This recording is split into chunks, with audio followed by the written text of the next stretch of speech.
ChatGerry, why medications cannot cure most brain mortality diseases, and why lifestyle and handwriting matter more. Number 1491, VPT Sharp 052, January 3, 2026. Gerald C. EclaireMD Foundation. Category: Brain Health, Stroke, Dementia. Preface: My stroke on June 21, 2025 forced me to confront a reality many people sense but rarely state clearly. Modern medicine is powerful, but it has strict limits. Some diseases can be cured. Many of the deadliest ones cannot. My recovery was not driven by a miracle drug. It was driven by understanding those limits and shifting my effort upstream, where prevention, adaptation, and preservation are still possible. Two fundamentally different kinds of disease. Through decades of self-study and personal experience with life-threatening illnesses, I now see diseases as falling into two fundamentally different categories. This view did not come from distrust of medicine. It came from seeing biomedicine as a system governed by physical laws, structure, energy flow, and long-term damage accumulation. The first category includes infectious diseases. These are caused by external intruders such as bacteria or viruses. Their DNA or RNA structures differ from human cells. Because they are foreign, chemical compounds can target them selectively. Antibiotics and antivirals work because they attack something that does not belong to the human body. In these cases, medications can truly cure disease. The second category includes most mortality diseases, such as cardiovascular disease, chronic kidney disease, stroke, dementia, and many cancers. These diseases do not come from outside intruders. They arise from our own cells under long-term metabolic, vascular, and inflammatory stress. Obesity, diabetes, hypertension, and abnormal lipids are the common upstream drivers. Here lies a fundamental limitation. The same cells and vessels that keep us alive are also being slowly damaged. We cannot design drugs that selectively destroy damaged human processes without harming healthy ones. Medications can reduce symptoms or slow progression,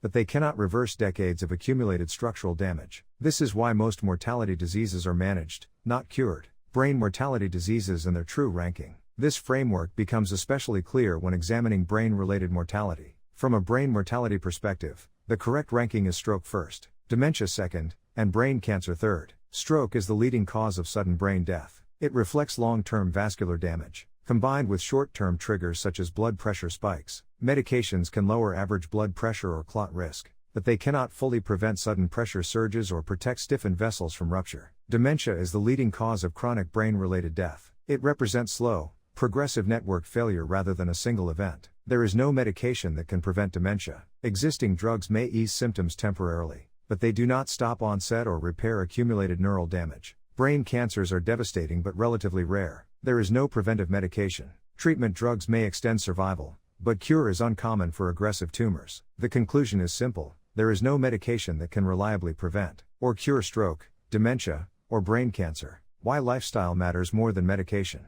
Lifestyle acts upstream. It reduces continuous metabolic and vascular stress before damage becomes irreversible. Medications act downstream, after structure has already been compromised. This distinction became personal for me. On September 11, 2025, I reviewed nearly 100 of my brain CT images and saw bright white spots along my cerebral vessels. These represented vascular calcification, caused by my 36 years of type 2 diabetes. Most of this damage came from 1990 to 2009. When I relied exclusively on diabetes medications. That period accounted for about 91% of the underlying cause of my stroke. The following 16 years, from 2010 to 2025, during which I relied primarily on lifestyle management, contributed only about 9%.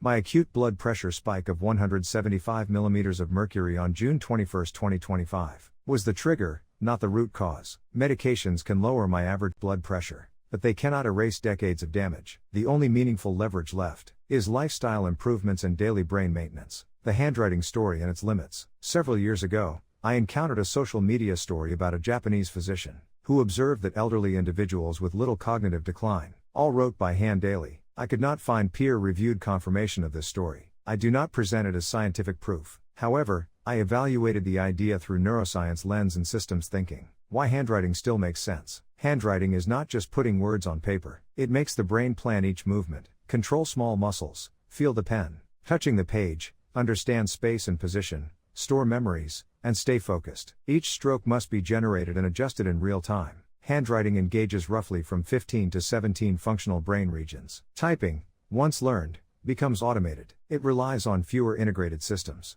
about 2 to 5 regions, and allows mental disengagement. After my stroke and post-stroke seizures, my memory initially declined by about 40%. Within 90 days, through repetition and gentle challenge, it recovered close to baseline, with only about a 2% decline. Recovery was not about resting the brain, it was about using it carefully and consistently. Why I adopted handwriting. Starting January 1, 2026, I began keeping a daily, handwritten diary in English and Chinese. The mix is not important. What matters is daily manual engagement of two language and different parts of motor systems. This is not nostalgia. I typed professionally for nearly 30 years, beginning in the mid-1990s using palm phone and PC. Handwriting is simply a low-cost, low-risk, lifelong form of cognitive exercise. It does not reverse structural damage, but it strengthens remaining neural networks and slows functional decline. Final reflection. Medications are not useless, but they are structurally limited. For most brain mortality diseases, long-term outcomes depend far more on lifestyle than on chemical intervention. Handwriting is a small habit,